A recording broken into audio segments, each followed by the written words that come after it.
Virus था, मतलब कि न्यूक्लिक मटेरियल आरएनए में था इनका। मतलब इनका जो पहचान है, जैसे हमारी पहचान है, हमारा हाइट कितना हो, हमारा आँख का रंग कैसा हो, या फिर हमारा कलर कैसा हो, जो भी जितना चीज़ें हैं, हमारा जो न्यूक्लिक मटेरियल है उसमें मतलब मेरा पहचान किसमें छुपा होता है, डीएनए में या आरएनए में, ह्यूमन सेल का? डीएनए में। हाँ, डीएनए आरएनए में। होगा। नहीं, ह्यूमन सेल एनिमल सेल, यानी एनिमल और मतलब जीव जंतु जितना भी गाय भैंस या फिर जो भी एनिमल कह सकते हो, या फिर ह्यूमन, प्राय सभी में डीएनए में ही होता है, ठीक है। बाकी रेट्रोवायरस वगैरह वायरस जनरली वायरस ऐसा है जिसमें कि आरएनए में होता है, तो उनका आरएनए में उनका अनुवांशिक मतलब जो भी पदार्थ है रखा रहता है, सूचना, अनुवांशिक सूचना, ठीक है। अच्छा, ये क्या पॉक्स चेचक रोग होता है, ठीक है, वो भी एक वायरस के कारण से होता है। उसमें से किसमें होता है, डीएनए में उसका अनुवांशिक पदार्थ होता है या आरएनए में? डीएनए में सर। तो इसमें डीएनए में हुआ सर। हाँ, यानी पॉक्स वायरस और हेपेटाइटिस वायरस ऐसा वायरस है जो कि उनका न्यूक्लिक मटेरियल डीएनए में होता है, ठीक है। सही है, आप लोग पढ़े हैं सब कुछ।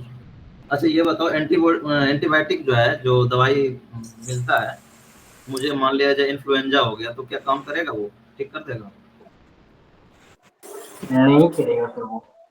एंटीबायोटिक वायरस से ये क्या बोलते हैं, हाँ, कारगर साबित क्योंकि इन्फ्लुएंजा एक वायरस से होने वाला डिजीज है, तो जी जो भी वायरस से डिजीज होता है तो उनके लिए एंटीबायोटिक जो बाहर मिलता है, सर्दी जुकाम हो गया खा लिए, सर्दी जुकाम तो बैक्टीरिया से होता है, लेकिन मुझे वायरस वाला रोग हो गया, इसलिए वहां से एंटीबायोटिक काम नहीं करेगी।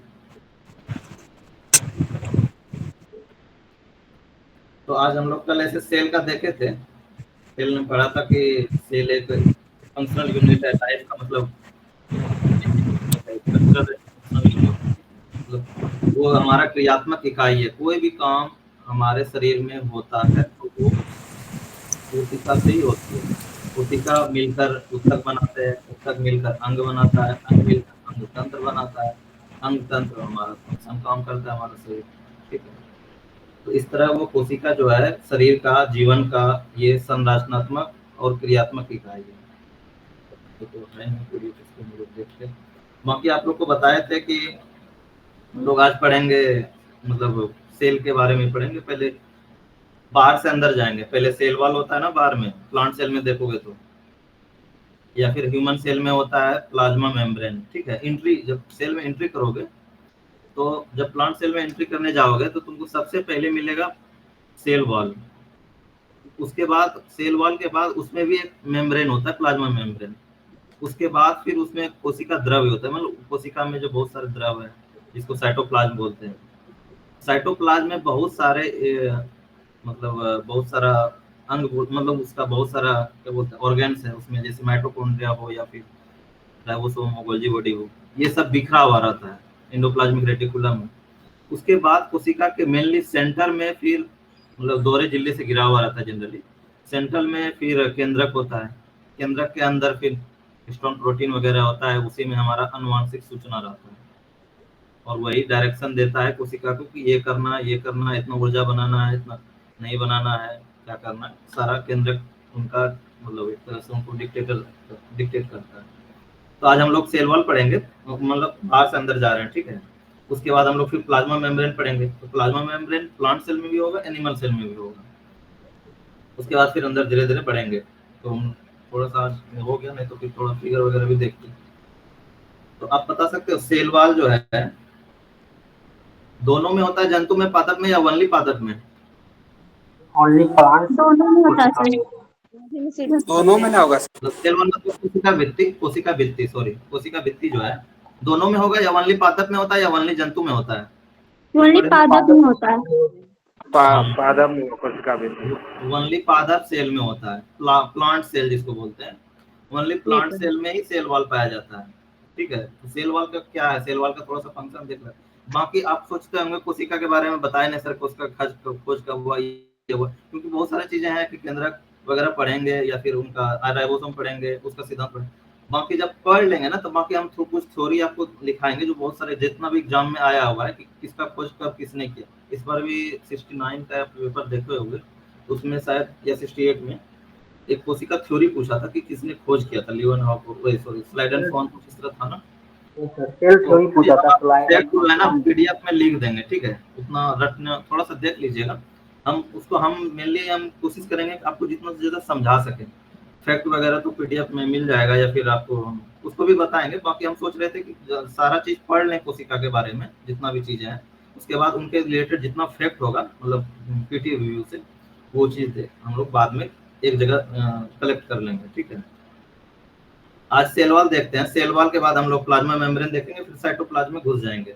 सेल वॉल आपको पता होना चाहिए ओनली प्लांट सेल में होता है, ठीक है। तो ये क्या क्या काम करता है इसका थोड़ा सा वर्क करके पूछ लिया, सेल वॉल का क्या फंक्शन है। तो आप एक दो फंक्शन बता सकते हो, सेल वॉल क्यों होता है, प्लांट में ही हो क्यों होता है, हमारे में क्यों नहीं होता है, या फिर कुछ चीजें है पता। सेल वॉल जो है ना किसी सेल को एक तरह से वो मैकेनिकल मजबूती प्रदान करता है, मतलब यांत्रिक सपोर्ट देता है वो, ठीक है। इसीलिए पौधे का जो स्ट्रक्चर है कठोर है एक तरह से, वो बहुत हैवी है, उनमें बहुत सारा वेट वो सहन कर सकता है। क्योंकि सेल वॉल के बारे में पहला चीज जान लीजिए, सेल वॉल एक निर्जीव संरचना होता है। यह मैकेनिकल सपोर्ट देता है सेल को, उनके पूरे बॉडी को। उसके बाद सेल वॉल जो है उसको सेल को आकार भी एक, जैसे सेल का जब प्लांट सेल का आकार देखिएगा, नहीं लगा पाए, प्लांट सेल में देखेंगे तो उनका एक तरह से जैसे हम लोग का सेल है, एनिमल सेल का प्राय मतलब राउंड शेप में होता है, ठीक है। उनका राउंड शेप में नहीं होता, थोड़ा चपटा टाइप का होता है। तो वो आकार निश्चित रूप से देने के लिए सेल वॉल बहुत महत्वपूर्ण होता है। तो ये 3-4 चीज ध्यान रखिएगा सेल वॉल के बारे में। पहला चीज, ये यांत्रिक मजबूती देगा, यह निर्जीव संरचना है, ठीक है।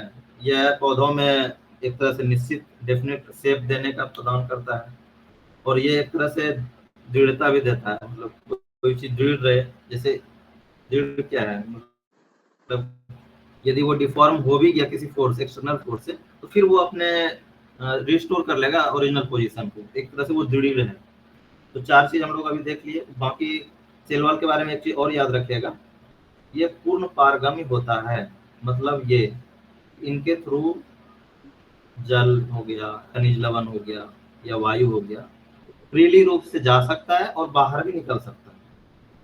इसमें रिस्ट्रिक्शन नहीं लगाता है। आगे हम लोग देखेंगे प्लाज्मा मेम्ब्रेन जब पढ़ेंगे, उसमें वो रिस्ट्रिक्शन करता है कि नहीं तुम आ तो सकते हो लेकिन जा नहीं सकते हो, इस तरह का कुछ चीज। लेकिन सेल वॉल कोई नहीं है, ये पूर्ण पारगामी होता है। तो इसके बारे में 4 फैक्ट याद रखिएगा।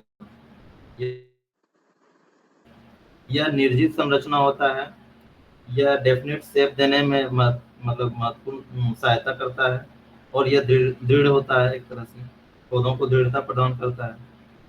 5वां चीज हो गया, ये पूर्ण पारगम्य है, यानी फ्रीली परमिएबल में हम जानते हैं, पूर्ण पारगम्य होता है, ठीक है।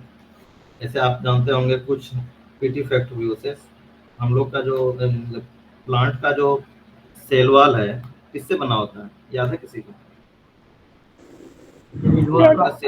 सेलुलोज का। सेलुलोज का बना होता है। तो ये चीज हम आपको पीडीएफ वगैरह में लिख देंगे। प्लांट का सेल वॉल सेलुलोज का बना होता है। अच्छा, एक शैवाल पता है, शैवाल?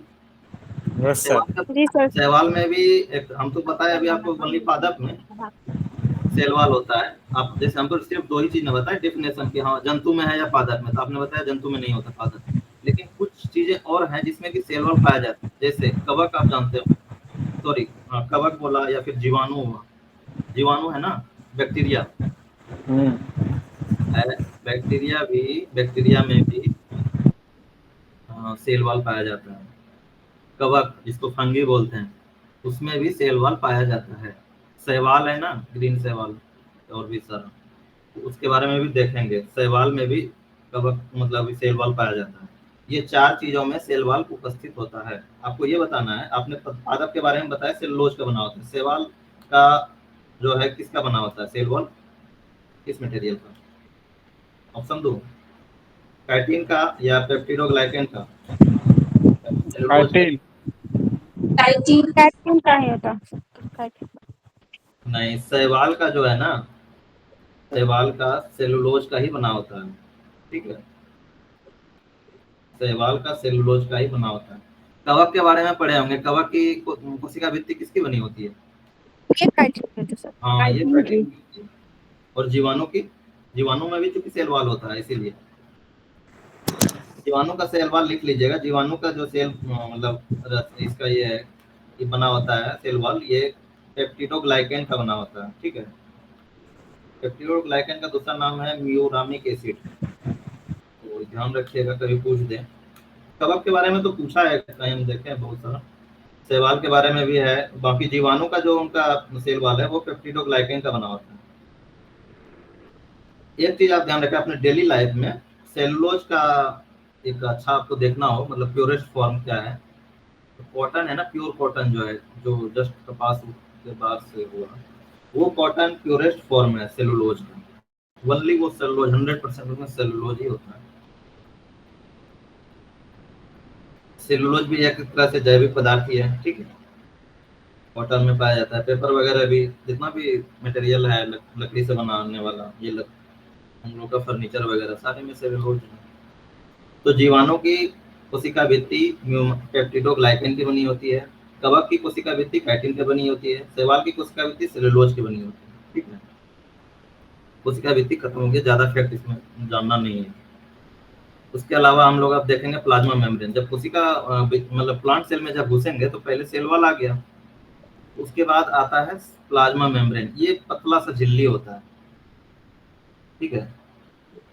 इसके बारे में ये है कि ये जो है प्लांट सेल में पाया ही जाता है, बाकी हम लोग का एनिमल सेल में पाया जाता है। एनिमल सेल का सबसे बाहरी आवरण कौन सा है, कोई पूछ दे तो बोलिएगा उसका आंसर है प्लाज्मा मेम्ब्रेन ही होता है, प्लाज्मा झिल्ली, ठीक है। सबसे बाहरी आवरण प्लाज्मा झिल्ली का होता है, तभी कुछ अंदर में होता है। तो प्लांट सेल में भी हो गया, हमारे सेल में भी हो गया, तो सारे में हो गया। इसलिए ये सभी कोशिकाओं में पाया जाता है, ये भी कह सकते हैं। इसके बारे में याद रखिएगा, ये एक जो है ना सजीव संरचना होता है, ठीक है। क्योंकि सेल वॉल के बारे में जस्ट बताया था कि ये एक तरह से निर्जीव है, ये लिविंग है, ये और प्लाज्मा मेम्ब्रेन लिविंग स्ट्रक्चर है। उसमें बताया था सेल वॉल में कि आपको ये पूर्ण पारगम होता है। पूर्ण पारगम का मतलब कि इसमें हवा भी जा सकता है, निकल भी सकता है, वायु भी जा सकता, मतलब वाटर या फिर और भी जितना केमिकल जो भी है, खनिज लवण वगैरह जा सकता है, निकल सकता है, उसमें कोई रोक टोक नहीं है। लेकिन ये क्या होता है, चयनात्मक पारगम होता है। फिर पूछता है कि प्लाज्मा झिल्ली जो है पूर्ण पारगम है, अर्ध पारगम है, चयनात्मक पारगम है या वो पारगम है, इस तरह से कर दिया। तो ये जो है चयनात्मक पारगम है। इसका मतलब ये कुछ चीजों को ही जाने आने देता है, जो कि सेल को इंस्ट्रक्शन मिलता है कि हाँ पानी कम है हमारे अंदर, या ऑक्सीजन का कम है, माइटोकॉन्ड्रिया को ज्यादा ऑक्सीजन चाहिए, तो वो है एकदम ऑक्सीजन को खींच लेगा, सारे ऑक्सीजन आएगा। जब ज्यादा हो जाएगा तो कहेगा नहीं अब मत हो। इस तरह से मतलब ये रिस्ट्रिक्शन लगाता है, जो चाहिए बस उतना ही इसको चाहिए, इसीलिए इसको चयनात्मक पारगम भी बोलते हैं। इसके बारे में 3-4 फैक्ट फिर से रिवाइज कीजिए। ये एक लिविंग स्ट्रक्चर है, यानी सजीव संरचना है। दूसरी चीज, ये सभी सेल में पाया जाएगा, क्योंकि आपने देखा कि ह्यूमन सेल का फर्स्ट मेम्ब्रेन, मतलब फर्स्ट एंट्री प्लाज्मा मेम्ब्रेन ही है। इसके अलावा ये चयनात्मक पारगम है, ठीक है। अच्छा, ये बना किसका होता है?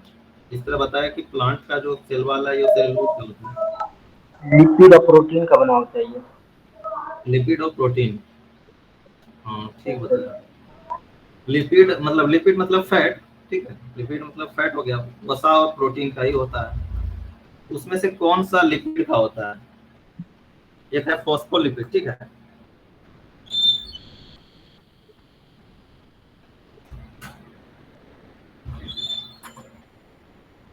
हेलो, जा रही है आवाज? हाँ, तो फॉस्फोलिपिड आवाज आ रही है। हाँ, फॉस्फोलिपिड और प्रोटीन का बना होता है, ठीक है। लिपिड और प्रोटीन भी रहेगा, यदि कहीं फॉस्फोलिपिड लिख दे। स्पेशल लिपिड कौन सा लिपिड है, ट्राइफॉस्फो या फिर और तो कुछ बहुत सारा लिपिड हो सकता है, फैट, तो उसमें से फॉस्फोलिपिड और प्रोटीन से मिलकर बना होता है। तो फिर हम लोग आगे देखते हैं, जैसे इसका कुछ गुण है। प्लाज्मा मेम्ब्रेन आपको बताया ना अभी, ये कुछ चीजों को आने देता है। यदि हमारे कोशिका में ऑक्सीजन ज्यादा है तो वो फिर ऑक्सीजन को लेगा ही नहीं। यदि हमारे कोशिका के अंदर खनिज लवण ज्यादा है या सॉल्ट ज़्यादा है या और भी जो चीज़ें, तो फिर वो भी नहीं लेगा, क्योंकि ब्लड से जो सेल में आता है जो ऑक्सीजन वगैरह या कार्बन डाइऑक्साइड ज़्यादा है, तो ये सबको फिर एंट्री को बैन कर देता है सेल मेम्ब्रेन। ये सब उसका गुण है प्लाज्मा मेम्ब्रेन। अच्छा, आपको ये पता है प्रसरण और विसरण क्या होता है? थोड़ा सा चर्चा कर लेते हैं, क्योंकि आपको एक इससे रिलेटेड बहुत सारा एनसीईआरटी में देखेंगे 11th में, तो कुछ फैक्ट मिलेगा आपको कि प्लाज्मा मेम्ब्रेन के प्लाज्मा और टूटी मेम्ब्रेन का बात करें।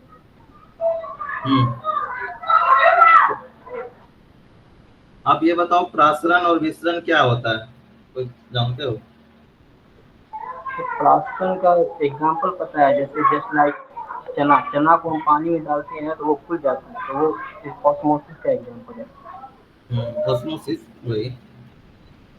ऐसे देखो होता क्या है ना, जैसे हम ये चीज देखते होगे, गंगा नदी में कोई मछली है, ठीक है, वो मछली यदि समुद्र में डाल दोगे तो वो मछली फूल जाएगी या सिकुड़ जाएगी समुद्र में डालने के बाद, पता है? गंगा नदी का मछली यदि समुद्र में चला जाए तो मछली का क्या होगा, सिकुड़ जाएगा, मतलब उसका जो पानी है ना बाहर निकल जाएगा, उसके अंदर जो जल था वो जल शरीर से बाहर चला जाएगा, क्योंकि बाहर जो मतलब क्या बोलते हो कंसंट्रेशन है ज्यादा है, क्योंकि नमक ज्यादा है, तो वो क्या होगा, नमक में एक गुण है, नमक पानी को खींचता है, जैसे अचार वगैरह को, जैसे अचार का भी यही कंसेप्ट है, उसी तरह इसके लिए इससे रिलेटेड इसलिए बता रहा हूँ क्योंकि प्लाज्मा मेम्ब्रेन सेल के फर्स्ट सेल है। तो मछली में क्या है, कोशिका से बनी हुई सारी चीजें, फिर उत्तक अंग वगैरह जो है, तो उसका जो सेल है मछली का, तो मछली का जो प्लाज्मा मेम्ब्रेन है, वो प्लाज्मा मेम्ब्रेन से क्या होता है, क्योंकि कोशिका के अंदर जो है कंसंट्रेशन कम है और उसका कंसंट्रेशन वहाँ ज्यादा है, मतलब नमक का कंसंट्रेशन ज्यादा है, जहाँ नमक ज्यादा है वो पानी अपनी ओर आकर्षित करता है, ये चीज आपको पता होना चाहिए। वो पानी वायुमंडल से ले ले या कहीं से ले लो, उसको चाहिए वाटर, वो अपना कंसंट्रेशन कम करने के लिए, इस कारण से मछली का सारा पानी बाहर निकल जाता है, इस कारण से वो एक तरह से उसका निर्जलीकरण हो जाता है, मतलब एक तरह से पानी उसका कम हो जाता है, तो वो मर जाती है कुछ देर बाद। उसी तरह यदि समुद्र की मछली को स्वच्छ पानी में छोड़ दे, मीठे पानी में, ठीक है, समुद्र में तो कंसंट्रेशन ज्यादा है, उसके अनुसार से वो ढला हुआ है, तो मछली में भी नमक उतना ही है, उसी अनुपात में है, लेकिन जैसे ही उसको मीठे पानी में डालेंगे तो इनकी सेल जो है कंसंट्रेशन इसमें ज्यादा था मछली में, तो वो नमक इसमें ज्यादा था, वो नमक क्या करेगा, वो अपना कंसंट्रेशन कम करना चाहेगा, यानी वो पानी को आकर्षित करेगा, अपने और लेगा, तो इतना ले लेगा कि सारे पानी सारे सेल लेते लेते लेते मछली फूल जाएगी, तो फूल जाएगा तो फिर मेटाबॉलिज्म उस तरह हो नहीं पाएगा, मतलब जो उसका ऐसे फंक्शन हो रहा था, जितना भी उसका सांस वगैरह लेना या फिर और भी जो चीज़, क्योंकि पानी शरीर में बहुत ज़्यादा हो गया, क्योंकि नमक पहले से ज़्यादा था शरीर में फूल, तो वो क्या होगा, फूल जाएगी मछलियाँ, क्योंकि पानी बहुत ज़्यादा हो जाएगा, फिर धीरे धीरे मेटाबॉलिज्म कम हो जाएगा, फिर वो मर जाएगी। यानी दोनों ही केस में प्लाज्मा मेम्ब्रेन के कारण से सेल में कभी पानी ज़्यादा हो रहा है, कभी कम हो रहा है, इसके कारण से क्या है, वो मर जा रही है, ठीक है। तो प्लाज्मा मेम्ब्रेन बहुत डिसाइडिंग फैक्टर होता है किसी लिविंग ऑर्गेनिज्म का, वो उनको जिंदा भी रखता है और कभी मर भी जाती है। तो परासन में वही होता है, परासन में जहाँ नमक ज्यादा है वहाँ पानी आकर्षित होगी, जैसे अचार है, अचार में हम नमक क्यों डालते हैं पता है? अचार यदि आम का अचार बना रहे हो तो अचार में नमक काफी ज्यादा डालते हैं, काफी ज्यादा, जितना हो संभव हो। उसमें क्या होता है, अचार के सारे पानी को वो खींच लेता है, अचार जो है कटा वो पीस है आम का, उस पानी के अंदर जितना, क्योंकि पानी जहाँ भी रहेगा वहाँ बैक्टीरिया वायरस वगैरह आना ही आना है, और जहाँ पानी के साथ बैक्टीरिया आ गया तो बैक्टीरिया आने के बाद वो ऑक्सीडाइज हो जाएगा और वो खराब हो जाएगा, ऑक्सीजन से वो जहाँ यानी बैक्टीरिया लग गया तो वो चीजें खराब हो जाएगी। तो ऑप्शन क्या है, तो क्या करना है कि वो अचार के टुकड़े, मतलब सॉरी आम के टुकड़े का पानी खींच लेना है सारा, पानी जैसे ही खींचा जाएगा तो क्या होगा कि काफी दिन तक हम रख सकते हैं, यदि उसमें ऑक्सीजन के संपर्क में ना आए तो हम उसको रख सकते हैं। तो क्या होगा कि हम बहुत नमक डाल दिए कटे हुए कच्चे आम के पीस में, तो उसको धूप में रख दिए, धीरे धीरे क्या हुआ, अचार से सारा पानी सोख लिया, अब अचार पूरा तरह से निर्जलीकृत है एक तरह से। अब अचार में क्या करो, मसाला वगैरह डाल के उसके बाद उसको प्रिजर्व कर लो किसी ऑयल में या किसी मीठे चीज में, या फिर चीनी वगैरह के घोल में भी उसको डाल सकते हो, ताकि उसको ऑक्सीडाइज मतलब ऑक्सीजन से संपर्क ना हो पाए। तो ये दो कॉन्सेप्ट है प्लाज्मा मेम्ब्रेन का। प्लाज्मा मेम्ब्रेन बहुत डिसाइडिंग फैक्टर हो जाता है किसी मछली वगैरह का, तो इसलिए ध्यान रखिएगा। जब मतलब वही है, प्लाज्मोलाइसिस हो जाता है इसमें। मछली के बारे में आपको पता है ना, तो मछली के बारे में जैसे अभी क्या है, बीपीएससी वगैरह जब देंगे तो उसमें एप्लीकेशन ज्यादा पूछ रहा है।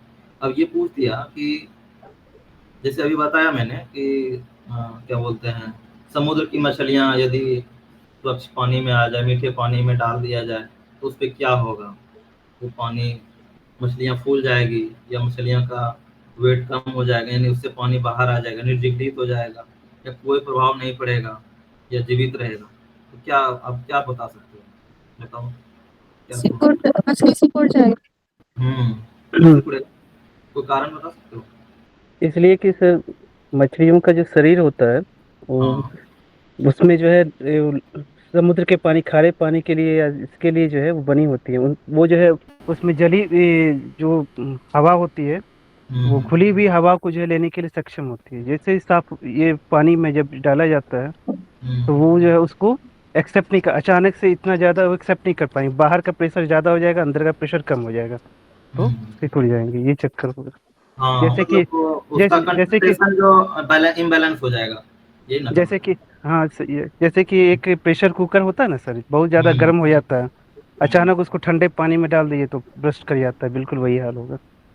हुँ। ऐसा नहीं कुछ मतलब हवा लेने में कोई दिक्कत नहीं है। पानी में हवा कम है या फिर समुद्र में हवा ज़्यादा है, इस तरह कोई दिक्कत नहीं है, क्योंकि हवा वो साँस क्या लेती है? साँस तो वो जो पानी में घुला हुआ ऑक्सीजन है, उसी से लेती है। ये बात मानते हैं कि इस वक़्त जल में थोड़ा-सा ऑक्सीजन ज़्यादा होता है, घुला हुआ ऑक्सीजन लेता है। तो हवा लेने में कोई दिक्कत नहीं है। दिक्कत ये है कि उनका कंसंट्रेशन इम्बैलेंस होने के कारण से वहाँ से वो पानी वगैरह कभी ज़्यादा उसके अंदर हो जाएगा, कभी उनसे ज़्यादा निकल जाएगा। इससे क्या होगा, मेटाबॉलिज़्म पे इफ़ेक्ट आ जाएगा, ठीक है? पानी में रहे या समुद्र में रहे, हवा उसको साँस लेने में वो दिक्कत नहीं आएगी, क्योंकि साँस लेता है वो समुद्र के पानी में घुले हुए ऑक्सीजन से, ना कि पानी का ऑक्सीजन को तोड़ता है, H2 और O2 को अलग करता है, ये चीज़ नहीं होती है। वो बस H2O तो है, उनके बीच में H2O का जो चूँकि लिक्विड है, लिक्विड का जो अणु है या उसका एटम है, उनके बीच में स्पेस होता है। उसी स्पेस में एयर भी होता है। उसी एयर में से ऑक्सीजन का भी मात्रा हो, 21% यदि बाहर है तो कुछ मात्रा कम हो, अलग चीज़ है। लेकिन वहाँ भी ऑक्सीजन है, ठीक है, नाइट्रोजन ज़्यादा होगा, ऑक्सीजन है। उसी ऑक्सीजन को फिर वो गलफड़े की सहायता से वो लेता है और फिर उसको, उसका जो ब्लड वेसल है उसको मतलब अंदर ले लेता है। तो वो H2 और O2 को तोड़ता नहीं है, वो मतलब पानी के 2 एटम के बीच में जो घुला हुआ है, मतलब जो एयर है, उसी एयर को लेने के बाद उसमें से ऑक्सीजन को वो अपने अंदर ले लेता है। तो एक तरह से वही हुआ, ठीक है, कि वो अपना जो कंसंट्रेशन के इम्बैलेंस होने के कारण से वो मर जाएगी, दोनों स्थिति में मर जाती है, ठीक है। तो बस इतना ही प्लाज्मा मेम्ब्रेन डिसाइडिंग फैक्टर हो जाता है किसी मतलब उन लोगों का, मछली वगैरह का, जिसका डायरेक्ट कॉन्टैक्ट है। जैसे हमारा शरीर का क्या है, हमारा शरीर जो फर्स्ट त्वचा है, एपिडर्मिस, तो इसमें क्या है, ये निर्जीव है, ठीक है। हमारा शरीर का जो पहला त्वचा है ये निर्जीव है, कुछ चीजें छोड़ करके। तो इस कारण से हम यदि नमक रख दें तो हमको इफेक्ट नहीं आएगा, क्योंकि अंदर से कोशिकाएं पानी बाहर नहीं आ, मतलब वो खींच नहीं पाएगा, क्योंकि ये निर्जीव चीज है। उसी तरह प्लांट का टिश्यू जो है, प्लांट टिश्यू का पहला आवरण क्या है, प्लांट सेल वाल है। तो सेल वाल पे भी यदि कोई नमक रख दे, मतलब वहां भी नमक रख दे, तो उसको कोई इफेक्ट नहीं आएगा। लेकिन जिसके ऊपर में निर्जीव पदार्थ नहीं है, डायरेक्ट वो सजीव है और प्लाज्मा मेम्ब्रेन ही है, क्योंकि हर एक चीज प्लाज्मा मेम्ब्रेन से बना हुआ है, मतलब सेल का जो फर्स्ट आवरण है। तो जैसे जोंक है या फिर जो भी हो, जैसे हमारा ये मुंह है ना, मुंह में यदि जीव वगैरह के जो अंदर का चीज है, यहाँ पे तो नहीं है निर्जीव चीज। तो यहाँ पे जैसे खैनी वगैरह रख दोगे, खैनी में क्या है, निकोटीन है ना, वो निकोटीन डायरेक्ट कांटेक्ट में आ जाता है। हम खैनी यदि हाथ में रखे तो मेरे शरीर में नहीं जाएगा, वही मुंह में रखे रहने से ही हमको मतलब नशा आ जाता है, या फिर अल्कोहल अंदर चला जाता है, सॉरी अल्कोहल बोल रहा हूँ, निकोटीन अंदर चला जाता है। इसका कारण ये है कि हमारा मुख में जो है चारों तरफ फर्स्ट मेम्ब्रेन प्लाज्मा मेम्ब्रेन ही है, यानी सेल का फर्स्ट मेम्ब्रेन प्लाज्मा मेम्ब्रेन ही है। त्वचा से वो ढका हुआ नहीं है, यानी मृत पदार्थ से ढका हुआ नहीं है। इस कारण से वो सेल मेम्ब्रेन क्या करता है, उस पर जब हम निकोटीन रखते हैं तो डायरेक्ट वो कांटेक्ट में आ जाता है और वो अंदर चला जाता है सेल मतलब ब्लड वेसल के थ्रू। इसलिए हार्ट वगैरह पेशेंट है तो किसी को हार्ट में जो एक दवाई यूज करते हैं ना, कोई जो बोलता है रखने के लिए हार्ट पेशेंट को, कौन सी दवाई सर्बी पता है? सर्बिटोल। सर्विटोल। जी, सर्बिटोल हो गया, या हाँ, ये तो ब्लड पानी नहीं बोलता हो, पता हो, डॉक्टर को आप ध्यान रखोगे तो। सर्बिटोल डॉक्टर। होता है। हम्म। और एक है कोई, सबलिंगुअल मेडिसिन जो होता है उन सबको रखा हाँ जाता है। बहुत सारे मेडिसिन ऐसे है जो कि डायरेक्ट जैसे हमको तुरंत देना है, तो फर्स्ट तो ऑप्शन है कि डायरेक्ट वेसल ब्लड वेसल में डाल दीजिए, कोई भी चीजें डालना हो तो वो ऑप्शन आपके पास नहीं है यदि आप गांव घर में हो, थोड़ा सा एरिया अलग है। तो दूसरा डॉक्टर सलाह देता है कि उनके मुख में वो दवाई, मतलब मुंह में दवाई अंदर नहीं जाना, उसको घोटवाइए नहीं, या फिर उसको पानी के थ्रू अंदर नहीं पीना, नहीं मतलब जाना नहीं है, उसको मुख पे रख दीजिए बस, मतलब उसके जीभ पे रख दीजिए। जीभ से क्या होगा, क्योंकि जीभ निर्जीव पदार्थ से ढका हुआ है नहीं, डायरेक्ट सेल मेम्ब्रेन है और डायरेक्ट वो ब्लड वेसल के कांटेक्ट में है, इसलिए जैसे घुलता जाएगा वो डायरेक्ट वो अंदर जाता जाएगा, तो बहुत जल्दी इफेक्ट करेगा। इसलिए बोलता है कि कुछ दवाएं जो शायद हार्ट पेशेंट के लिए डायरेक्ट उसमें रखने के लिए, खैनी वगैरह भी इसी मतलब है, खैनी वगैरह जो लोग भी खाते हैं या फिर गुटखा वगैरह, तो उस सब में भी ओनली मुख में रखने से जो है ना उनका जो पदार्थ है वो अंदर जा चले जाता है। तो सारा काम हमारा सेल मेम्ब्रेन से ही होता है, क्योंकि सेल मेम्ब्रेन फर्स्ट आवरण है सेल का।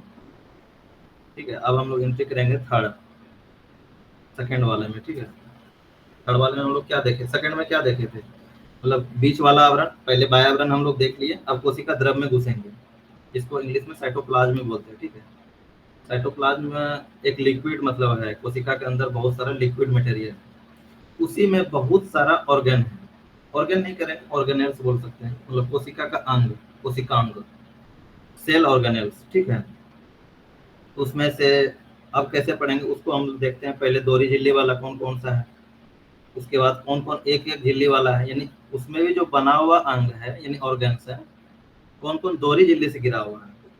अब हम कोशिका के अंदर प्रवेश कर चुके हैं, साइटोप्लाज्म में है अभी। ठीक है, जो कि लिक्विड रूप में है, पूरे सेल मेम्ब्रेन के हो गया, सेल मेम्ब्रेन के जैसे अंदर घुसे तो सिर्फ हमको लिक्विड मटेरियल मिल रहा है, तो लिक्विड में बहुत सारा खनिज लवण है या फिर और भी प्रोटीन है या फिर और भी चीजें जल है, बहुत सारी चीजें हैं, उसी में से बहुत सारा ऑर्गन है छोटा छोटा।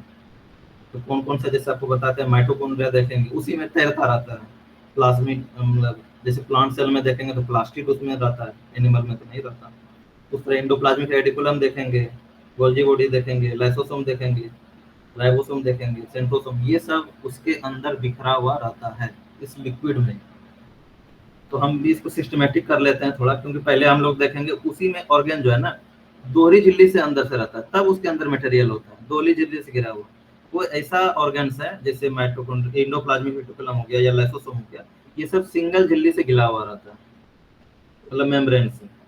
ये एक ऐसा मटेरियल जिसमें कुछ घुले, मतलब मेम्ब्रेन ही नहीं है, जैसे राइबोसोम वगैरह है, क्योंकि डायरेक्ट ये राइबोसोम बहुत छोटा होता है, दूसरी चीजें हैं कि ये न्यूक्लियस के कांटेक्ट में ही जनरली होता है, वहीं से वहीं उसका फंक्शन करता है जनरली, तो इस सब में झिल्ली भी नहीं रहता। ठीक है, हम दोहरी झिल्ली वाला जैसे कभी पूछ दिया क्वेश्चन में, इसमें से कौन कौन सा ऑर्गेनेल्स यानी कोशिकांग, कोशिका का अंग दोहरी झिल्ली से गिरा हुआ है, तो याद रखिएगा माइटोकॉन्ड्रिया और प्लास्टिड, यानी हिंदी में लवक बोलते हैं, प्लास्टिड ओनली प्लांट सेल में पाया जाता है। ठीक है, एकल झिल्ली से कौन कौन गिरा हुआ रहता है, यानी एकल झिल्ली से कौन बना हुआ रहता है, एकल झिल्ली से बना हुआ होता है एंडोप्लाज्मिक रेटिकुलम, जिसको अंतःप्रद्रवी जलिका बोलते हैं, फिर गोल्जी बॉडी बना हुआ होता है, लाइसोसोम बना हुआ होता है, थर्ड है झिल्ली रहित होता है, यानी इसमें झिल्ली भी नहीं रहता, तो राइबोसोम हो गया और सेंट्रोसोम हो गया। ध्यान रखिएगा क्योंकि ये चीज हम वैसे नोट्स में लिख देंगे, ये चीज पूछ सकता है क्योंकि इसमें से कौन सा झिल्ली रहित है। अच्छा, सेंट्रोसोम क्या है बताओगे कोई, सिंगल झिल्ली से गिरा हुआ और ऑर्गेनेल्स है या डबल झिल्ली से, डबल मेम्ब्रेन में, तो ध्यान से सुन रहे हो तो बताओ। सेंट्रोसोम जानते हो ना, नाम सुने हो कभी, या फिर राइबोसोम? सर राइबोसोम का सुना हुआ है, ये भी सब सुना हुआ है। हाँ राइबोसोम आगे पढ़ेंगे, सारे का फंक्शन भी पढ़ेंगे, उसके स्ट्रक्चर भी देखेंगे, बस उसका हम ऑर्गन का जो है ना, मतलब उसका हम मेम्ब्रेन देख रहे हैं कि उस कितना मेम्ब्रेन उसमें घिरा हुआ है, जैसे जैसे केंद्रक है, केंद्रक कितना मेम्ब्रेन से घिरा हुआ है, वो दो मेम्ब्रेन है उसमें बाहर में, तब अंदर में उसका मटेरियल है। उसी तरह माइटोकॉन्ड्रिया, माइटोकॉन्ड्रिया में बाहर में दो मेम्ब्रेन है, तब अंदर में उसका मटेरियल है, उसका अंदर में मटेरियल मतलब जो भी चीजें माइटोकॉन्ड्रिया का चीज है। तो हम लोग पहले माइटोकॉन्ड्रिया देखते हैं। माइटोकॉन्ड्रिया के बारे में आप लोग सभी लोग बचपन से पढ़े हैं, क्या पढ़े हैं, ये पावर हाउस है। ठीक है, क्या मतलब क्या बोलते हैं उसको, पावर हाउस है, मतलब बोलते हैं ना ये पावर ऑफ द सेल कहा जाता है। शक्ति गृह ना। Power house of cell. हाँ, पावर हाउस ऑफ सेल। तो माइटोकॉन्ड्रिया के बारे में ऑलरेडी पढ़े हुए हैं, ये दोहरी झिल्ली हो गया फर्स्ट चीज, घिरा हुआ ऑर्गेनेल्स है। उसके बाद सेकंड चीज हो गई है पावर हाउस ऑफ सेल है ये। अच्छा ये बताओ, ये क्या करता है, कोशिका को क्या करता है, एनर्जी देता है, इसीलिए इसको पावर हाउस बोलते हैं। कोई भी काम करने के लिए एनर्जी चाहिए ना, मतलब कोशिका को काम करने के लिए एनर्जी चाहिए। उस एनर्जी को वो कौन देता है, तो माइटोकॉन्ड्रिया ही एनर्जी देता है, यानी माइटोकॉन्ड्रिया एनर्जी का निर्माण करता है। कैसे करता है, ग्लूकोज को क्या करता है, ऑक्सीजन संपर्क में जब ग्लूकोज आता है, ठीक है, तो ग्लूकोज, इसलिए हम लोग ग्लूकोज बाहर से लेते हैं, यानी हम लोग भोजन जो करते हैं कार्बोहाइड्रेट हो या जो भी प्रोटीन वगैरह विटामिन वगैरह लेते हैं, तो उसमें मेनली कार्बोहाइड्रेट ग्लूकोज देता है। वो ग्लूकोज क्या करता है, जब हम फिर श्वसन करते हैं, तो वो श्वसन जब ब्लड वेसल के थ्रू सेल में जाता है, तो सेल क्या करता है, उस ऑक्सीजन को खींच लेता है। जब ऑक्सीजन को खींच लेता है तो फिर माइटोकॉन्ड्रिया क्या है, उस ग्लूकोज उसके पास है, वो ऑक्सीजन को जब रिएक्शन होता है वहाँ पे, ठीक है, माइटोकॉन्ड्रिया में ग्लूकोज का ऑक्सीजन के साथ रिएक्शन होता है, तो ग्लूकोज का क्या होता है, ऑक्सीकरण हो जाता है। ऑक्सीकरण मतलब समझे, ऑक्सीकरण मतलब ऑक्सीजन का जुड़ना या तो हाइड्रोजन का हटना। तो यहाँ पे क्या होता है कि हाइड्रोजन हट जाता है, तो कार्बन और ऑक्सीजन वनली बचता है, तो कार्बन डाइऑक्साइड और जल बनाता है। और उसके अलावा आप जानते होंगे एडेनोसिन ट्राइफॉस्फेट यानी ऊर्जा का निर्माण करता है। ये 38 एटीपी के रूप में रहता है, मतलब बाद में पढ़ेंगे इसमें कितना एटीपी माइटोकॉन्ड्रिया बनाता है, कितना इसका मतलब सेल बनाता है, सेल भी कुछ इसमें ऑक्सीकरण वगैरह देखेंगे। मेनली याद रखिए कि ये इसमें एक रिएक्शन होता है, ग्लूकोज जो हम खाना के थ्रू और ऑक्सीजन जो हम सांस के थ्रू लेते हैं, वो दोनों शरीर मतलब सेल में एंट्री लेता है। सेल में एंट्री लेने के बाद ये माइटोकॉन्ड्रिया में दोनों चीजें उपस्थित होता है। माइटोकॉन्ड्रिया करता है इन दोनों को रिएक्शन करवाता है, इन दोनों के ऑक्सीकरण से यानी ग्लूकोज के ऑक्सीकरण से कार्बन डाइऑक्साइड और जल बनता है। तो कार्बन डाइऑक्साइड फिर क्या होगा, सेल में बढ़ जाएगा, तो फिर जो मेम्ब्रेन है उसका बोलेगा तुम ज्यादा हो, तो फिर ब्लड वेसल को जब आएगा उसको बाहर कर देगा और ऑक्सीजन खींच लेगा। इस तरह वो बना हुआ बैलेंस करते रहता है सेल मेम्ब्रेन। उसके अलावा रखिएगा ये 38 एटीपी का निर्माण करता है ऊर्जा के रूप में, इसी को, ठीक है, इसको एडिनोसिन ट्राइफॉस्फेट बोलते हैं। और ये जिस मतलब यही ये इसी ऊर्जा का इस्तेमाल करता है कोशिका अपने कोई भी काम के लिए, या तो प्रोटीन बनाना हो या फिर हर चीज को चाहिए ना और ऊर्जा के लिए, या हम जो सिर्फ वर्क कर रहे हैं तो कोशिका जो वर्क कर रही है उनके लिए सारे ऊर्जा यही देता है माइटोकॉन्ड्रिया। माइटोकॉन्ड्रिया दोहरी झिल्ली से घिरा हुआ रहता है। अच्छा इसमें जो है थोड़ा सा अंदर देखेंगे तो पहला झिल्ली क्या काम करता है, दोहरा झिल्ली क्या काम करता है। अच्छा माइटोकॉन्ड्रिया में अंदर में एक अपना डीएनए होता है। सेल में दो ऐसा ऑर्गन है जिसका अपना भी डीएनए होता है। अभी तक आपको हम 7-8 सेल ऑर्गन्स बताए, endoplasmic reticulum, Golgi body, lysosome, ribosome, centrosome, mitochondria, plastid, इतना चर्चा कर रहे हैं ना। इसमें दो ऐसा ऑर्गेनेल्स है, यानी एक प्लास्टिड और एक माइटोकॉन्ड्रिया, दोनों के पास अपना डीएनए होता है, ठीक है। डीएनए का मतलब माइटोकॉन्ड्रिया को रेगुलेट करने के लिए बहुत कुछ चीजें ये अपने से ही रेगुलेट करता है, यानी इनका ही डीएनए इनको रेगुलेट करता है। मान लिया जाए ज्यादा मतलब कुछ चीजें इनको जल्दी जल्दी करना, मतलब यदि एटीपी इनका निर्माण जल्दी करना है, क्योंकि जब जरूरत होगा तब ना करेगा, तो इनका डीएनए भी कभी कभी डायरेक्शन देता है। ऐसे ही चलता है सेल के डीएनए से। कोई भी चीजें शरीर में किसी भी सेल में कोई भी काम करेगा तो वो सेल का जो डीएनए है उसी के डायरेक्शन से ही करेगा, चाहे लाइसोसोम किसी उसको मार देना हो या फिर प्रोटीन निर्माण करना हो या कुछ भी। लेकिन माइटोकॉन्ड्रिया के पास अपना डीएनए है, इसलिए कुछ काम ये अपनों से भी करता है, ऐसा नहीं कि पूर्णतः अपनों से करता है। ये चीज ध्यान रखिएगा, क्योंकि पूछेगा कि माइटोकॉन्ड्रिया के पास चूंकि अपना डीएनए है तो वो सारे कार्य उनका रेगुलेशन वो अपने से ही होता है, नहीं, क्योंकि सेल के अंदर है तो सेल के अंदर जितना भी चीजें हैं कोशिका के अंदर सारा सेल का डीएनए करेगा। लेकिन कुछ चीजें पे ये डिपेंडेंट नहीं रहता है, कुछ चीजें चूंकि इनके पास डीएनए है, डीएनए का मतलब इनके पास सूचना है, वो सूचना को निकाल करके अपना से भी काम कर सकता है। तो माइटोकॉन्ड्रिया और प्लास्टिड एक ऐसा दो ऑर्गन्स है जिसके पास अपना डीएनए होता है, जिसको मतलब माइटोकॉन्ड्रियल डीएनए बोलते हैं। माइटोकॉन्ड्रिया का स्ट्रक्चर अभी थोड़ा रहता है, स्किन कलर से होगा, हम लोग स्ट्रक्चर देखते हैं, उसके अंदर अपना राइबोसोम भी होता है, उसमें दोहरी झिल्ली से घिरा भी रहता है। बाकी क्रिस्टी होता है, क्रिस्टी के कारण से मतलब क्रिस्टी जो है उसको जो अभी पढ़े ना रेस्पिरेशन में, श्वसन में जो उनको ऊर्जा का निर्माण कर रहा था उसमें हेल्प करता है क्रिस्टी। बाकी ऑक्सीसोम भी होता है क्रिस्टी के ऊपर में। थोड़ा सा इसका स्ट्रक्चर देखते, अब देखिएगा, इसे हम नोट्स में दे देंगे। उस क्रिस्टी और ऑक्सीसोम जो है ना, उनको रेस्पिरेशन में जब ऑक्सीजन ग्लूकोज से मिला तो ऊर्जा का निर्माण जब करने लगा, तो उसमें मेनली रूप से क्रिस्टी जो है उनको हेल्प करता है और ऑक्सीसोम, ठीक है, ये दोनों चीजें उनको हेल्प करता है ऊर्जा के निर्माण करने के लिए। अच्छा, ये एक चीज बताइए, चूंकि इसके पास अपना डीएनए होता है, तो क्या इसको सेमी ऑटोनोमस बोल सकते हैं या नहीं बोलते हैं, या फिर ये पूर्णतः स्वायत्त होता है? अच्छा, ये अर्ध स्वायत्त होता है या पूर्णतः स्वायत्त होता है? माइटोकॉन्ड्रिया के बारे में कोई फैक्ट ये लिखेगा कि माइटोकॉन्ड्रिया पूर्णतः स्वायत्त ऑर्गन्स है, और कोई लिखेगा ये अर्ध स्वायत्त अंग है, मतलब ऑर्गन्स है। तो इसका आंसर होगा ये अर्ध स्वायत्त है, मतलब ये कि कुछ काम ये सेल्फ कर लेता है और ज्यादातर काम है इनके सेल का डीएनए ही करता है, ठीक है। यानी ये मतलब थोड़ा रूप में हो गया, ये ध्यान रखिएगा। माइटोकॉन्ड्रिया के बारे में थोड़ा सा बस रिवीजन। पहले ये दोहरी झिल्ली युक्त होता है, ये पावर हाउस है सेल का, ठीक है। ये ग्लूकोज का क्या करता है, ऑक्सीकरण करता है, उसके कारण से क्या होता है, ऊर्जा का निर्माण होता है, तो 38 एटीपी ऊर्जा का निर्माण होता है, उसी ऊर्जा से सेल का सारा फंक्शन काम करता है। माइटोकॉन्ड्रिया के अंदर अपना राइबोसोम भी होता है, अपना डीएनए भी होता है। माइटोकॉन्ड्रिया जो है क्रिस्टी और ऑक्सीसोम अंदर में होता है, वो उसके श्वसन में मतलब उनका जो ऊर्जा निर्माण में हेल्प करता है, क्रिस्टी और ऑक्सीसोम। इसके अलावा माइटोकॉन्ड्रिया एक अर्ध स्वायत्त ऑर्गन्स है, ठीक है। अब हम लोग दूसरा झिल्ली युक्त कौन बताया था आपको, अंतःप्रतिजलिका या गोल्जी बॉडी या फिर प्लास्टिड? प्लास्टिड है ना, जो कि प्लास्टिड के बारे में देखेंगे।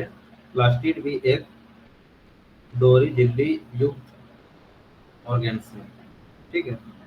ये केवल और केवल प्लांट सेल में पाया जाता है, ठीक है, ये ह्यूमन सेल में नहीं पाया जाता है। इसके बारे में हम लोग ऐसे स्ट्रक्चर थोड़ा देखते तो ज़्यादा अच्छा रहता। इसके अंदर भी एक डीएनए पाया जाता है, ठीक है, अपना डीएनए।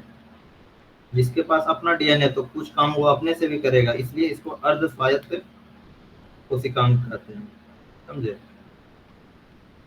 इसमें एक ग्रैना होता है और एक स्ट्रोमा होता है। थोड़ा सा आप स्ट्रक्चर देखिएगा, माइटोप्लास्टिड के अंदर एक ग्रैना और एक स्ट्रोमा होता है। इसको ग्रैना मतलब ग्रैना बोलिए या ग्रैना थैलेपॉइड पूरा नाम है। तो इसी में जो है क्लोरोफिल रहता है, शायद कहीं क्वेश्चन आया था ये, ग्रैना थैलेपॉइड में ही क्लोरोफिल रहता है, और वो क्लोरोफिल क्या करता है जानते हैं, उसके भोजन बनाने में मदद करता है। इसके अलावा इसके अंदर स्ट्रोमा होता है जो लिक्विड रूप में होता है, मतलब प्लास्टिक के अंदर ही कुछ चीजें मतलब डायरेक्ट प्रकाश नहीं आता है कुछ मतलब पौधों को। समुद्र के अंदर जैसे बहुत सारे पौधे हैं, तो पौधा प्लांट के कैटेगरी में जो भी आता है, तो डायरेक्ट प्रकाश नहीं होता है, बहुत कम प्रकाश में या फिर मतलब मून लाइट में भी वो अपना काम कर लेता है, मतलब भोजन बना लेता है, जबकि जानते होंगे। तो वो उसमें हेल्प करता है कौन, तो स्ट्रोमा हेल्प करता है, ठीक है, ध्यान रखिएगा। ग्रैना थैलेपॉइड में क्लोरोफिल उपस्थित होता है, वो क्लोरोफिल प्रकाश की उपस्थिति में भोजन बनाने का काम करता है। इसके अलावा एक स्ट्रोमा होता है, मतलब जहाँ की वो प्रकाशीय विक्रिया हो, क्योंकि देखिए बाद में हम लोग पढ़ेंगे जब भोजन कैसे बनाता है प्रकाश, मतलब प्लांट, तो उसमें से कोई प्रकाश की उपस्थिति में बनाता है। प्रकाश की उपस्थिति इसलिए चाहिए क्योंकि जल मतलब जल में तोड़ना है, जल को ऑक्सीजन और हाइड्रोजन में तोड़ना है। जब तक प्रकाश नहीं मिलेगा तो टूटेगा नहीं, लेकिन उसमें किसी के प्लास्टिड में काफ़ी ज़्यादा स्ट्रोमा है, वो जल नहीं भी टूटता है तो वो उनका एक रिएक्शन हो करके यानी अप्रकाशीय अभिक्रिया इसमें हो जाता है और वो अपना भोजन बना लेता है। तो दोनों चीज़ इसमें उपस्थित रहता है, क्लोरोफिल के लिए ग्रेना स्टेनोथैलेपॉइड और अप्रकाशीय अभिक्रिया के लिए स्ट्रोमा रहता है। इसके अलावा इसमें डीएनए अपना होता है, डीएनए अपना है इसलिए इसको अर्धस्वायत्त बोलते हैं। ये दोली झिल्ली से घिरा हुआ रहता है। एक चीज़ और ध्यान रखिएगा, गनाथोलिकाइड में है ना, इसमें मतलब पिगमेंट होता है, आपने पढ़ा होगा। जैसे टमाटर में कौन सा पिगमेंट होता है पता है? लाइकोपीन। लाइकोपीन यानी सर। हाँ लाइकोपीन, बिल्कुल सही बोल रहे हैं। टमाटर का जो पिगमेंट है लाल का कलर के कारण, उसका कलर का कारण लाइकोपीन ही है। वो पिगमेंट किस में उपस्थित होता है, मतलब सेल के किस ऑर्गन में? तो यदि ऐसा कहीं दिया तो वो बोलिएगा प्लास्टिक में होता है। प्लास्टिड में भी किस में? तो फिर वो ग्रेनाथोलिकाइड में होता है। तो ग्रेनाथोलिकाइड दो काम करता है, उसको एक क्लोरोफिल प्रदान करता है पौधों को, सेल को। दूसरा चीज है ग्रेनाथोलिकाइड जो है वो पिगमेंट को उपस्थित होता है उसी में, उसके कारण से ही उसका कलर वगैरह डिपेंड करता है। इसके अलावा आप लोग जैसे पढ़े होंगे गुलाब वगैरह में, पता है? तो इसको दिखा देंगे। नील जैसे बैगन है, बैगन वगैरह का भी एंथोसायनिन वगैरह होता है, ठीक है। अच्छा, हम ये पढ़ते हैं प्लास्टिड जो है, ग्रेनाथोलिकाइड जो है, उसमें उसमें पिगमेंट होता है। तो प्लास्टिड भी 3 तरह का होता है, मतलब डिफरेंट सेल में डिफरेंट टाइप का प्लास्टिड होता है। मेनली 3 तरह का होता है। वो डिपेंड करता है उनके प्लास्टिड में, मतलब प्लास्टिड में कौन सा पिगमेंट है। जैसे क्लोरोप्लास्ट है, एक क्लोरोप्लास्ट हो गया एक टाइप, दूसरा टाइप हो गया क्रोमोप्लास्ट यानी वर्णी लवक, तीसरा हो गया ल्यूकोप्लास्ट जो कि कोई वर्ग मतलब कोई रंग नहीं है, जिसका रंग बोलते हैं रंगहीन कह सकते हो। तो इसके रंग के आधार पे प्लास्टिड का हम डिवीजन किए हैं, ठीक है। 3 डिवीजन है। फर्स्ट है क्लोरोप्लास्ट, जिसको हरित लवक बोलते हैं। क्लोरोप्लास्ट जो पिगमेंट है प्लास्टिड में है, वो उसके कारण से रंग हरा होता है। इस प्लास्टिड में यानी क्लोरोप्लास्ट जिसमें उपस्थित होता है, उसमें क्लोरोफिल उपस्थित होता है। क्लोरोफिल पिगमेंट है, ना कि क्लोरोप्लास्ट। क्लोरोप्लास्ट टाइप है प्लास्टिड का। उस क्लोरोप्लास्ट में एक रंजक है यानी पिगमेंट है, जिसको क्लोरोफिल बोलते हैं। और उसका काम क्या है? क्लोरोफिल का तो सब जानता है, ये प्रकाश संश्लेषण में है। दूसरा है क्रोमोप्लास्ट, वर्णी लवक, जैसे बैगन का बताया, या फिर टमाटर हो गया, गाजर हो गया, गुलाब वगैरह हो गया। इनका तो कलर अलग है, तो इनका जो प्लास्टिड है इनको बोलते हैं क्रोमोप्लास्ट का प्लास्टिड। तो इन सब में जो रंग है, जैसे पीला रंग किसी चीज का है तो किस कारण से, कौन सा पिगमेंट है, तो वो जेंथोफिल के कारण से होता है। किसी का कलर यदि मतलब नारंगी लाल है, जैसे गाजर है, तो उसमें कौन सा पिगमेंट होता है गाजर में, पता है?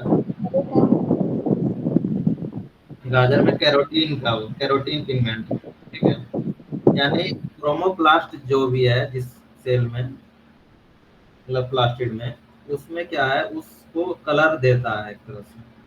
क्लोरोप्लास्ट लेगा तो ओनली ग्रीन, जैसे पत्ता है, पत्ता का जो सेल है उसमें क्रोमोप्लास्ट का प्लास्टिड है, उसमें क्लोरोफिल है और उसको हेल्प करता है प्रकाश संश्लेषण में, फोटोसिंथेसिस में।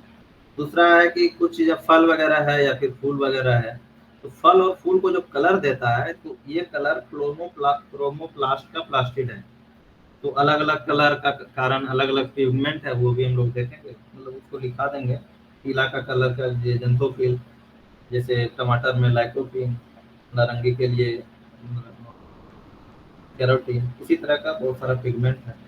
उसी तरह तीसरा प्लास्टिड होता है ल्यूकोप्लास्ट, जो कि ओवर्णिक यानी रंगहीन लवक इसको बोलते हैं, ओवर्णी लवक। इसमें पिगमेंट तो होता ही नहीं है, तो फिर इसका वर्क क्या है?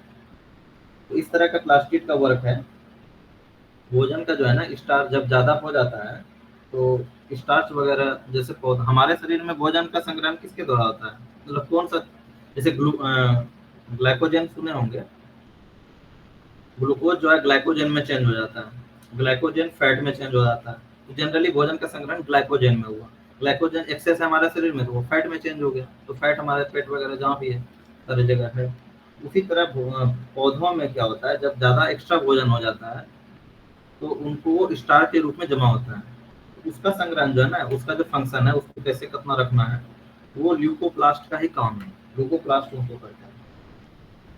और थोड़ा सा कुछ हद तक इसके बारे में ये भी है कि ये प्रकाश संश्लेषण में जो है ना, ल्यूकोप्लास्ट यानी ओवरनी लवक ये थोड़ा सा सहायता करता है, बाकी होता है क्रोमोप्लास्ट में। अच्छा एक चीज बताइए, कैरोटीन जो है, अच्छा एक चीज आपको बताते हैं, कैरोटीन हम लोग के गाजर खाते हैं ना, आपको बताया अभी जस्ट कि नारंगी लाल कलर का जो कारण है वो कैरोटीन पिगमेंट के कारण से ही होता है। वो जब हम खाते हैं तो हमारे जो लीवर में एंट्री ले करके कैरोटीन क्या करता है ना, रेटिनॉल में चेंज हो जाता है। और वही रेटिनॉल एक विटामिन ए है, यानी उसका मतलब साइंटिफिक नेम तो विटामिन ए का रेटिनॉल ही है। ठीक है, तो कैरोटीन गाजर वगैरह इसलिए बोलता है खाने के लिए डॉक्टर, यदि आपके शरीर में विटामिन ए की कमी है तो कैरोटीन पिगमेंट खाइए। लीवर क्या करेगा उसको, मतलब लीवर का फंक्शन है, लीवर क्या करेगा उनको रेटिनॉल में चेंज कर देगा, तो आपको विटामिन ए मिल जाएगा। इसीलिए कैरोटीन को जो है प्रो विटामिन ए बोलते हैं, क्योंकि बस उसको शरीर में एंट्री लेना है, लीवर में जैसे गया वो रेटिनॉल में चेंज हो जाएगा। इसीलिए कैरोटीन जिस जिस चीज में है, गाजर में है या नारंगी लाल, जनरली जो मटेरियल है नारंगी लाल का पौधों में, उन सब से आपको कैरोटीन मिल सकता है। ठीक है, इसीलिए भोजन जब वगैरह रेटिनॉल का जो शरीर में यदि कमी है तो फिर वो नारंगी लाल वगैरह का जो भी मटेरियल है भोजन करने का, उसको हम लोग को डॉक्टर भी सलाह भी देता है। बाकी हम लोग कल जो है ना, अब देखते हैं प्लास्टिड वगैरह को पूरा तरह से, उसके कौन कौन सा पिगमेंट है, इसके कारण से कौन कौन किसमें किसका रंग पे डिपेंड करता है। जैसे लाइकोपिन आपने बताया कि टमाटर में होता है लाइकोपिन वगैरह, बाकी एंथोसायनिन है, और भी जितना भी पिगमेंट है देखते हैं कल। बाकी और कुछ क्वेश्चन हो तो पूछिए, बोलिए। आज हम लोग दो चीज पढ़े, माइटोकॉन्ड्रिया पढ़े, प्लास्टिड पढ़े। प्लास्टिड का थोड़ा सा मतलब और देखना होगा। बाकी सेल मेम्ब्रेन पढ़े और प्लाज्मा मेम्ब्रेन पढ़े, मतलब सेल मेम्ब्रेन वही, सेल वॉल पढ़े, प्लाज्मा मेम्ब्रेन पढ़े। अच्छा ये बताइए, जीवाणु की सेल वॉल किसकी बनी होती है, तो बताएंगे, याद है किसी को? नहीं याद है? कैटिन या सेलुलोज? हाँ कैटिन या सेलुलोज, ये तो नहीं, ये होता है पेप्टिडोग्लाइकेन का।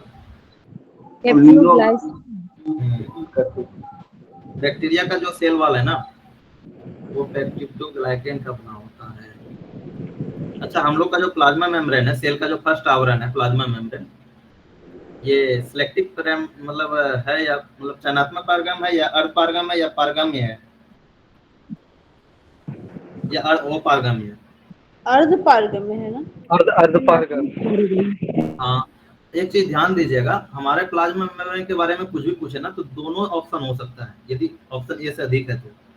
यदि चयनात्मक पारगम्य दिया तो पहले चयनात्मक सिलेक्टिवली परमेबल, तो वो चीज ज्यादा चूज कीजिएगा। और यदि अर्ध दिया तो मतलब चयनात्मक दोनों में देगा तो एक ही, लेकिन यदि कहीं ऐसा रहा तो दोनों चीज कर सकते हैं। अर्ध मतलब क्या हुआ, वो कुछ चीजों को रिस्ट्रिक्शन लगाता है, जब उनके पास एक्सेस अमाउंट में है तो वो अंदर आने नहीं देता है, और जो कम अमाउंट में है तो वो बाहर जाने मतलब लेने का मतलब अंदर एंट्री कर देता है। इस तरह क्या है, इसलिए उसको अर्ध बोलते हैं, वो आपने चूज कर, जिसको जरूरत जितना है उतना ही वो एंट्री लेने देता है। यदि ऑक्सीजन का जरूरत अंदर में सेल में है तभी एंट्री लेने देगा, यदि सेल को जरूरत नहीं है तो वो नहीं देगा एंट्री, इसीलिए इसको अर्ध पारगम बोलते हैं। दूसरा इसके इसलिए दूसरा नाम के रूप में इसको चयनात्मक पारगम बोलते हैं। बाकी ये पूर्ण पारगम नहीं है, वो पारगम भी नहीं है, यानी इससे हो जाता है, बस वो रेगुलेट करता है सेल। बाकी सेल वॉल के बारे में क्या कहते हैं, सेल वॉल क्या है, वो पारगम है या पूर्ण पारगम है? अपारगम्य। अपारगम नहीं, सेल वॉल जो है ना पूर्ण पारगम होता है। उसके अंदर जो भी चीजें हैं जा सकता है, अंदर से बाहर निकल सकता है। पादप का या फिर जीव का? पादप का मतलब सेल वॉल जो है, सेल वॉल जिसमें भी होगा, फादर का पूछ रहे थे। सेल वॉल किसमें होगा? प्लांट में होगा, हाँ, या नहीं तो बैक्टीरिया में होगा, या नहीं तो फिर फंगी में होगा। ये तीनों में होगा। तो इन तीनों में जो सेल वाल है, सेल वाल का जो स्ट्रक्चर गुण है, फ्री मतलब पूर्ण पारगम होता है। बस ध्यान रखिएगा। बाकी तो ठीक है, अब हम लोग कल देखते हैं। बाकी फिर हम लोग स्टार्ट करेंगे मतलब सिंगल ऑर्गेनेल्स जितना भी है, एंडोप्लाज्मिक रेटिकुलम, प्रोजेबोटिव प्लेसोसोम, इन सब का मतलब फंक्शन कैसे काम करता है, कैसे वो सेल के अंदर है और वो सेल कैसे फंक्शन करता है, जनरली इस पे फोकस हम लोग करेंगे। ठीक है। और कुछ चीजें इसका फैक्ट है, कौन खोजा, कितना ईस्वी में खोजा, या फिर ये सब हम एक जगह लिख देंगे। ठीक है। तो कल मिलते हैं फिर, और बाकी नोट्स दे देंगे। कल आपको नोट्स मिला होगा, एक बार जस्ट रिवीजन कर लीजिएगा, ज़्यादा तो आता भी नहीं है। आप लोग पढ़ लीजिएगा। 11th की एक बुक है एनसीईआरटी की, अच्छी बुक है, उसको यदि है तो देख लीजिएगा।